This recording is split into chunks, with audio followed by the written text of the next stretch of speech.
తెలపబడును. ముళ్ళ పొదల్లో అంజూరపు పళ్ళు ఏరుకున్నారు.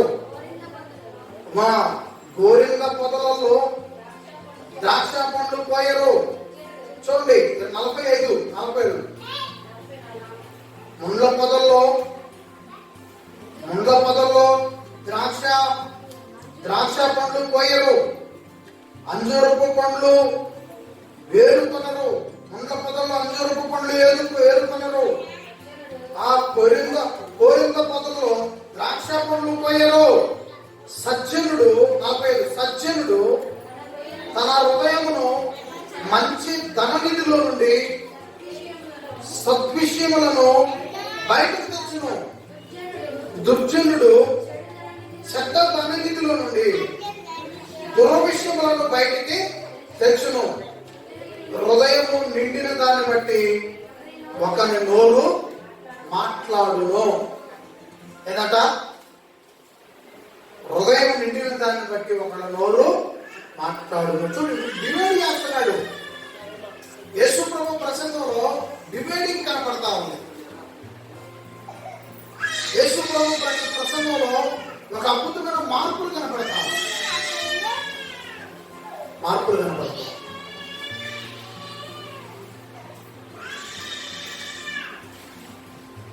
ఇదిగో దూరంగా నిలుపు అన్నాడు. నలుసున్న వాడికి నిలుపులు చెప్తున్నావా అన్నాడు. మంచి చెట్టు మంచి ఫలాలే ఫలిస్తుంది, పనికి మాలిన చెట్టు పనికి మాలిన ఫలాలే ఫలిస్తుంది. దీనికి ఉదాహరణ 2 విషయాలు చెప్తాను. ఒక రేగు పండు మీ అందరికీ తెలుసు, అది బాగా అందరికి అందుబాటులో దొరికే పండు. పత్తి కేజీ లెక్క పత్తి టైం అప్పుడు కాస్త ఆకు. ఒక రేగు పండు 2 చెట్లు ఒకే చోట ఉన్నాయి. రేగు చెట్లు ఒక చెట్టు దగ్గరికి వెళ్ళావు, 3 కాయలు తీసుకొని నోట్లో వేసావు, తీయకూడదు. అక్కడి నుంచి 2వ చెట్టు దగ్గరికి వెళ్ళావు, అవి కూడా బాగా ఎర్రగా పండిపోయి చాలా బాగున్నాయి. రంగు చూసి 2 కాయలు నువ్వు కూడా ఆ కాయలు కూడా నోట్లో వేసావు. అవి గట్టికి చేతులు పంట ఎలా ఉంటాయి? చాలా బాగుంది. కానీ రుచి ఎలా ఉంటాయి? తినాటి కానీ చేదుగా ఉంటాయి. ఈ 2 అనుభవాలు ఎప్పుడన్నా చూసారా? తెలుస్తుంది. చెట్టు ఒకటే, జాతి ఒకటే, ఇత్తనం ఒకటే, ఆకు ఒకటే, ముళ్ళు ఒకటే, కొమ్మ ఒకటే, అసలు అన్నీ ఒకటే. కానీ రుచిలోకి వచ్చేసరికి చాలా తీపిగా ఒక చెట్టు ఉంది, చాలా చేదుగా మరొక చెట్టు ఉంది. అదే యేసు ప్రభు చెప్పిన మాటలు. క్రైస్తవుడి జీవితం, క్రీస్తును నమ్మిన జీవితం చాలా తీపికరంగా ఉండాలి. అదే ఊళ్ళో ఉంటాం, అదే ప్రజల మధ్య ఉంటాం, అదే భూమి ఇల్లు కట్టుకొని ఉంటాం, ఒకే ప్రాంతంలో ఒకే విధానంలో ఉంటాం. క్రీస్తును కలిగిన మనం తీపికరమైన జీవితాన్ని, ఒకవేళ యేసు క్రీస్తు వారు లేని వాతావరణంలో ఒకప్పుడు విపరీతమైన చేదు. మన జీవితమే విపరీతమైన చేదు బ్రతుకు. ఇక్కడ కూర్చున్నాం మనందరిలో. మన చేదుని యేసు ప్రభు తన రక్తంతో విరిచి ఇలా ప్రజల మధ్య కనపడి చెప్పుకునేట్టుగా మార్చాడు.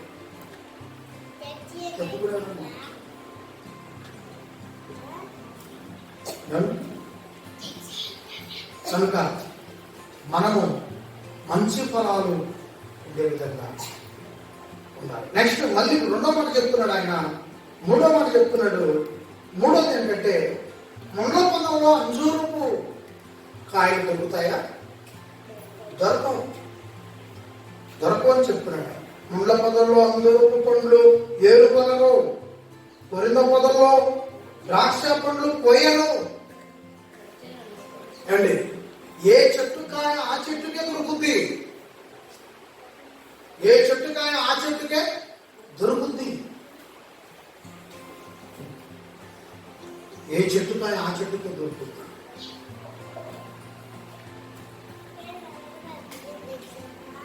ఇవన్నీ కూడా మనం ఆలోచించాలి. ఏ చెట్టుకాయ ఆ చెట్టుకే దొరుకుతుంది. అలాగే క్రైస్తవ జీవితానికి, లోకంలో ఉన్న జీవితానికి ఒకే పొరబడిని అలవాటు చేసుకోకూడదు ఈ మాట యొక్క. అదేవిధంగా సజ్జనుడు తన హృదయములో నుండి మంచి ధననిధిని, తన హృదయము నుంచి మంచి ధననిధిలో నుండి సద్విషయములను బయటికి తెచ్చును. దుర్జనుడు ఇతరులను చూపిస్తున్నాడు, ఇక్కడ ఇతరులను చూపిస్తున్నాడు. సజ్జనుడు, దుర్జనుడు. యేసుప్రభు మాటల్లో ఎలాంటి ఆలోచింపజేసే ప్రసంగాలు ఉన్నాయి. సజ్జనుడు, దుర్జనుడు. సజ్జనుడు తన హృదయం నుంచి మంచి ధననిధిలో నుండి సద్విషయములను బయటికి తెచ్చును. దుర్జనుడు చెడ్డ ధననిధిలో నుండి దుర్విషయములను బయటికి తెచ్చును. హృదయము నిండిన దాన్ని బట్టి ఒకని నోరు మాట్లాడును. హృదయము నిండిన దాన్ని బట్టి మాట్లాడును. హృదయం నిండిన దాన్ని బట్టి మాట్లాడు. దేంతో నింపుకుంటున్నావు హృదయాన్ని? దేంతో నింపుకుంటే మనకి బయటకు వస్తున్నాయి మాటలు.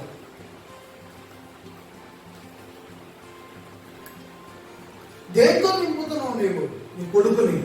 దేంతో నింపుతున్నావు నీ భర్తని? నువ్వు దేంతో నిండిపోతున్నావు భార్యగా? దేంతో నింపుతున్నావు నీ పిల్లల్ని? ఏ ఊరికి వస్తున్నావు?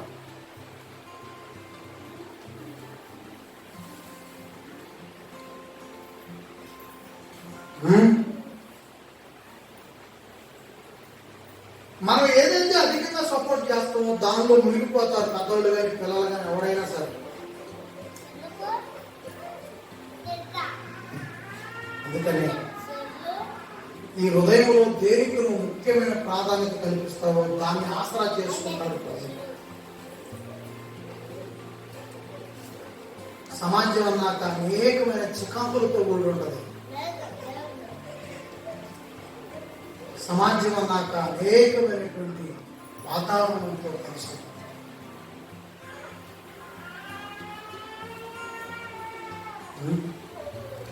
కనుక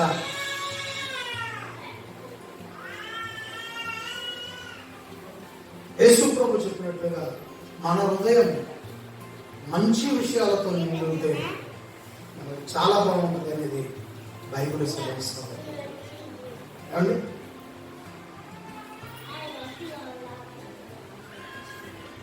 మంచి విషయాలతో నిండి ఉంటే చాలా బాగుంటుంది. రైట్? ఇప్పుడు నేను ఏమన్నా మంచి విషయాలు చెప్తున్నా, నేను మంచి విషయాలు నింపుకున్నా, మరి ఏంటి నా పరిస్థితి ఏంటి? దుర్జనుడు కూడా బయట నుంచి ఉరికి వస్తున్నాడు మీదకి. నేను సజ్జనుడిగా ఉండడానికి ఇష్టపడుతున్నా, దుర్జనుడు ఒకడు ఉరికి వస్తున్నాడు. మరి ఏంటి పరిస్థితి? మన వాట్సాప్ జీసస్ ఫ్రెండ్స్ గ్రూప్ లో వీడియో పంపించారు. మాస్టర్ గారు సువార్థికులు, మరి ఆయన బైబిల్ చిన్న చిన్న పత్రికలు పంచుతూ ఉన్నారు. ఒక ముగ్గురు కలిసి ఆయన్ని ముక్కిరి చేశారు. బైబిల్ అన్ని సంచి కింద పడేశారు. ఆయన గొంతులో పట్టుకొని నొక్కుతున్నారు. ఆయన బండబూతులు జరుగుతున్న ఒక వీడియో తీసేవారు. ఒక్కడే వీళ్ళే ముగ్గురు అయ్యారు. అయ్యా నా బైబిల్ అయ్యా అని ఆయన బైబిల్ ఏరుకోవడానికి వెళ్తున్నాడు. కింద పడేసి బైబిల్ కడిగి మనకి అడిగిన పోయేది 60 సంవత్సరాలు ఉంటాయి. ఆ బైబిల్ పంచే పెద్ద ఆయనకి 60 సంవత్సరాలు ఉన్నాయి.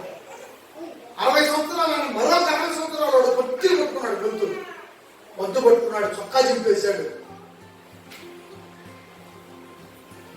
ఒక సజ్జనుడు, ఒక దుర్జనుడు ఇద్దరు కనపడుతున్నారు ఆ వీడియోలో. మీరు తర్వాత చూడండి, మా గ్రూప్ లో ఉంది. ఒక సజ్జనుడు, ఒక దుర్జనుడు ఇద్దరు ఉన్నారు. ఆ దుర్జనుడి మీద నిన్న కేసు పెట్టారు. ఆ చొక్కా పట్టుకొని ఆ సేవకుడి పైన ఆ చొక్కా చింపి ఆయన చిత్రహింసలు పెట్టి బుక్స్ అన్ని పడేసి పెట్టారు, కేసు పెట్టారు ఆయన మీద. నేను అది ఎప్పుడు జరిగిందో నిన్న చూస్తే వాట్సాప్లో వచ్చింది. మరి ఏం చేయాలి? ఒక సావుకుడి పైన ఇంత దౌర్జన్యం ఉంటే ఒక సామాన్యుడి పైన ఏంటి పరిస్థితి? మరి అందరూ సజ్జనులు ఉన్నారా? అందరూ మార్పు పొందిన ఉన్నారా? నన్ను అంతమందించిన వాళ్ళు చాలా మంది ఉన్నారు. నిన్ను వెంటాడాలనుకున్న వాళ్ళు చాలా మంది ఉన్నారు.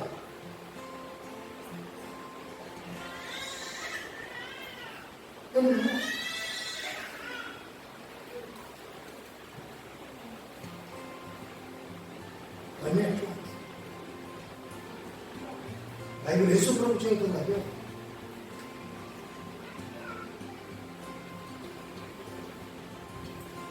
ఇదంతా మన జీవితాన్ని సరి చేసుకోవటానికే, ఇవన్నీ లోతుల్లోకి వెళ్ళటానికే. మనమంతా లోతుల్లోకి వెళ్తాం. కాబట్టి మన హృదయంలో మనం మంచిది నింపుకున్న అవతలోడు విపరీతమైన ద్వేషం నింపుకున్నాడు. మరేంటి వాతావరణం? క్రూర మృగాలు గొర్రెలు అడవిలోనే ఉంటున్నాయి. మేతకే గొర్రెలు అడవికి పోవాలి, ఆహారం కోసం క్రూర మృగాలు అడవిలోనే ఉన్నాయి. రెండు అడవిలోనే ఉన్నాయి. మంచి మనసుతో వెళ్ళినాయి గొర్రెలు. గొర్రెలకైనా ఖర్చుండదా? గొర్రెలకైనా ఖర్చుండదా? మంచి మనసుతో ఆహారం కోసం వెళ్ళినాయి. కానీ గొర్రెలు ఏం తినాలనుకున్న క్రూర మృగాలు అడవిలోనే కాసుకొని ఉన్నాయి. గొర్రెల కాయటం వదిలిపెట్టి క్రూర మృగాలను తరిగి పడదామని ఎమ్మపడ్డాం అనుకోండి, సాధ్యమవుతా? సాధ్యమవుతా? సాధ్యం అవ్వదు.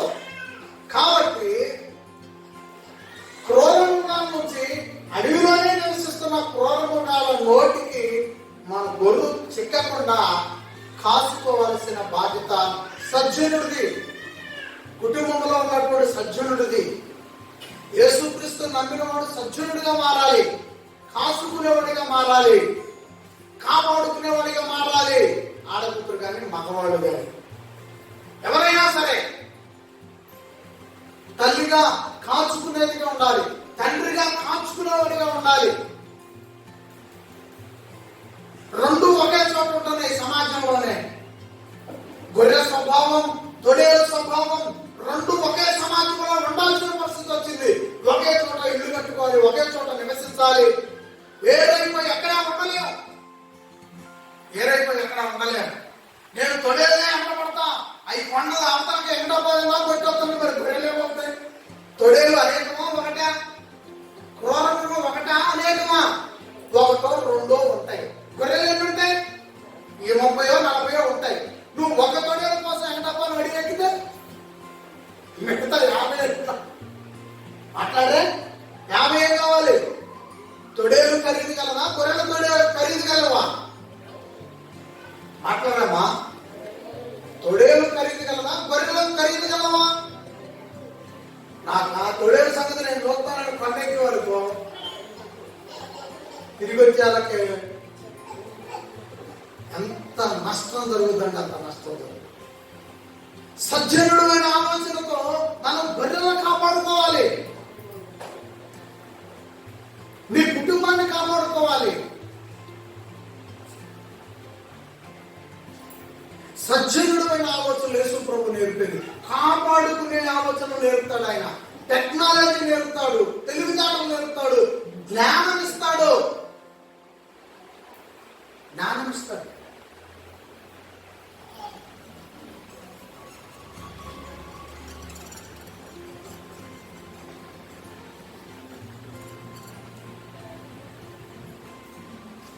నేను చెప్పు మాటల ప్రకారం మీరు చేయక ప్రభువా ప్రభువా అని నన్ను పిలుచుట ఎందుకు?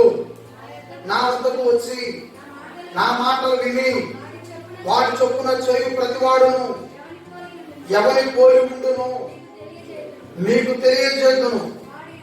వాడు ఇల్లు కట్టవలనని ఉండి లోతుగా త్రవ్వి బండ మీద పునాది వేసి వేసిన వాణిని పోలి ఉండేను. వరద వచ్చాను, ప్రవాహం ఆ ఇంటి మీద ఒడిగా కొట్టాను. అది బాగుగా కట్టబడినందున దాన్ని కదిలింపలేకపోయాను. అయితే నా మాటలు వినియు చెయ్యని వాడు పునాది లోతుగా వేయక నేల మీద ఇల్లు కట్టిన వారిని పోలి ఉండును. ప్రవాహము దాని మీద ఒడిగా కొట్టెను గాని అది కూలిపడెను. ఆ ఇంటి పాటు గొప్పదని చెప్పి 2 విధానాలు మొదలు పెట్టిన కాడి నుంచి 2 విధానాలు కలగాలి. అమ్మగా చదువుతున్నా మీకు అర్థమవుతుందిగా. 2 విధానాలు కనపడ. చివరికి యేసు ప్రభు తన ప్రసంగాన్ని ఇంటి దాకా తీసుకొచ్చాడు. ఇంటి దాకా.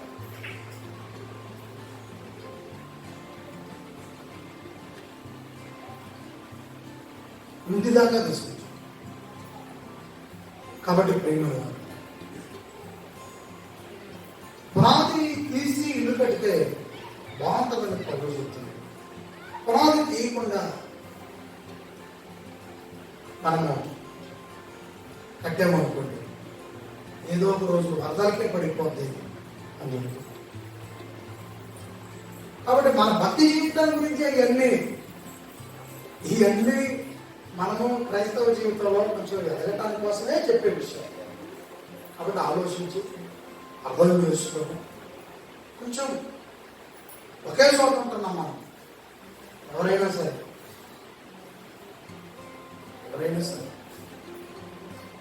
ఒకే చోట ఉంటున్నాం కాబట్టి మనము బైబిల్ జ్ఞానం కలిగి ఉన్నాం కాబట్టి తెలివిగా బ్రతకడానికి మనము ప్రయత్నం, టెక్నాలజీగా బ్రతకడానికి ప్రయత్నం, క్రీస్తు యొక్క జ్ఞానం కలిగి బ్రతకడానికి ప్రయత్నం. ఎందుకంటే మనం బ్రతకగా తప్పదు. ఈ భూమి మీద ఆయుష్ ఉన్నంతకాలం సమస్యలు మన చుట్టూ ఉంటాయి, తప్పదు. ఈ విషయాలన్నీ కూడా మీరు ఒకసారి ఇంటికి వెళ్ళిన తర్వాత ఆలోచించండి. ఎక్కడ 2 సందర్భాలు ఒకసారి నేను బైబిల్ తీసి లోకాసువార్త 6లో లోతుగా పునాది వేసిన ఇల్లు గురించి చెప్పాడు. లోతుగా వేయని ఇల్లు గురించి చెప్పాడు. లోతుగా వేసిన పునాది వరదలు వచ్చినాయి, వానలు పడ్డాయి, అయినా కూడా తక్కువ. లోతుగా వేయని పునాది వరదలు వచ్చాయి, ఇల్లు కూలిపోయినట్టుగా వేసుకుంటారు. ఆ తర్వాత ఒక సజ్జనుడు దుర్జనుడు గురించి చెప్పాడు. ఒక మంచి ఆలోచన గలవాడు, మంచి ఆలోచన లేనివాడు గురించి చెప్పాడు. మంచి ఆలోచన కలిగినటువంటి వారుగా మనం ఉండాలి. ప్రభు దగ్గరకు వచ్చి కూడా ఈ సజ్జనుడు లెక్కలో ఉండకపోతే ఆ తీవ్రత చాలా కష్టంగా ఉంటుంది, చాలా కష్టంగా ఉంటుంది. కాబట్టి మనము యేసులోనికి వచ్చి కూడా సజ్జనుడిగా మనం ఉండకపోతే ఆ తీవ్రత చాలా కష్టంగా ఉంటుందని చెప్తున్నాడు. కాబట్టి సజ్జనుడు దుర్జనుడు, మనము సజ్జనుడుగా ఉండాలి, దుర్జనుడుగా ఉండాలి. సజ్జనుడమైన కుటుంబంగా ఉండాలి కానీ దుర్జనమైన కుటుంబంగా ఉండదు. ఆ తర్వాత ఆయన మరొక సందర్భాన్ని చూపిస్తున్నాడు. మంచి చెట్టు గురించి మాట్లాడుతున్నాడు. మంచి చెట్టు, అలాగే పరిగమాలిన చెట్టు. చూడండి, మంచి చెట్టు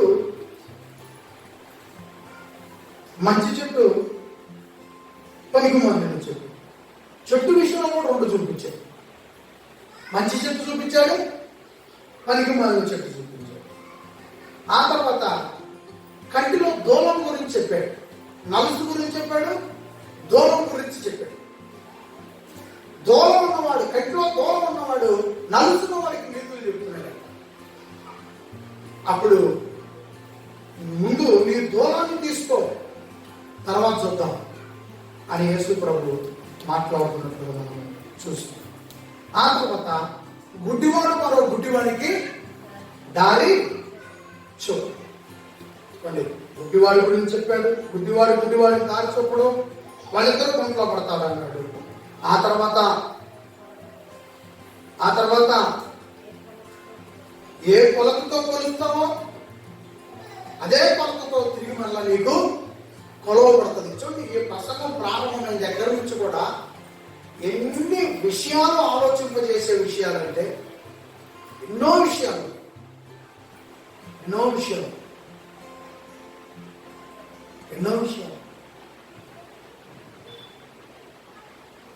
ఈ విషయాలన్నీ కూడా నువ్వు ఆలోచించాలి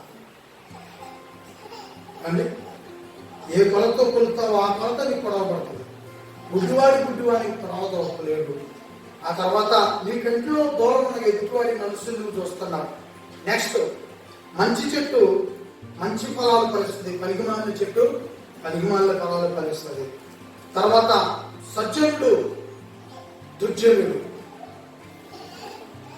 ఆ తర్వాత శత్రువులను ప్రేమించండి, తీర్పు తీర్చడానికి పైనుంచి చెప్పుకొచ్చాడు.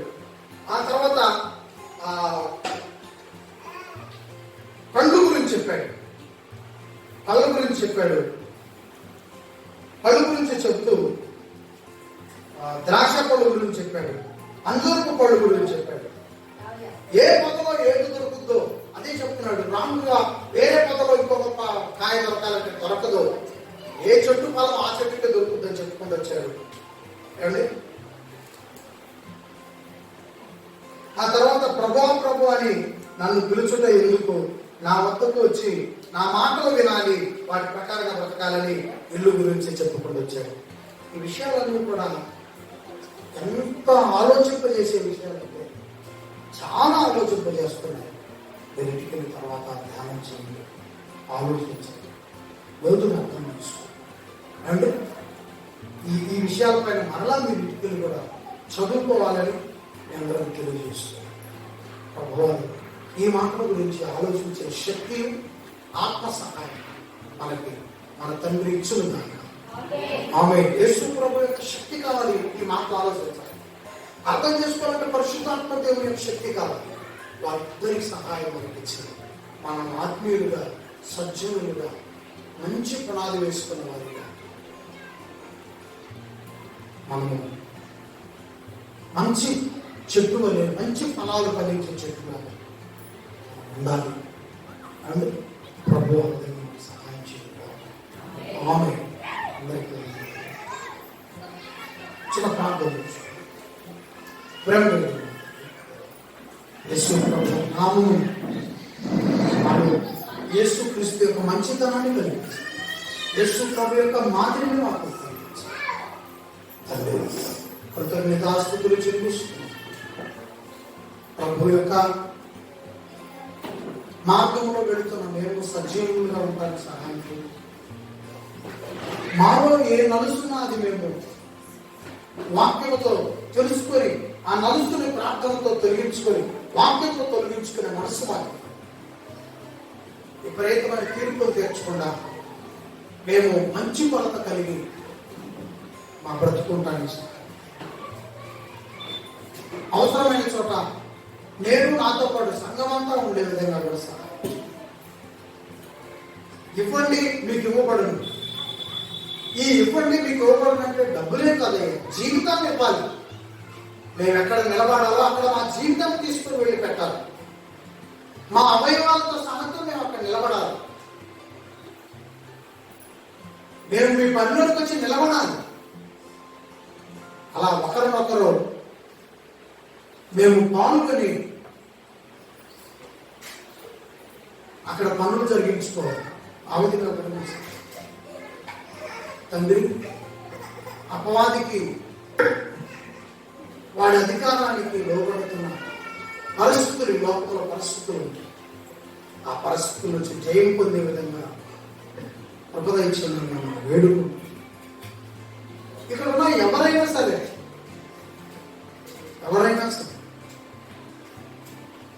ఈ లోకంలో ఉన్న వాతావరణానికి లోబడక దైవికమైన జీవితానికి లోబడి యేసుక్రీస్తు అలా భయము, భక్తి కలిగి ఉండి జీవించడానికి ప్రబోధించమని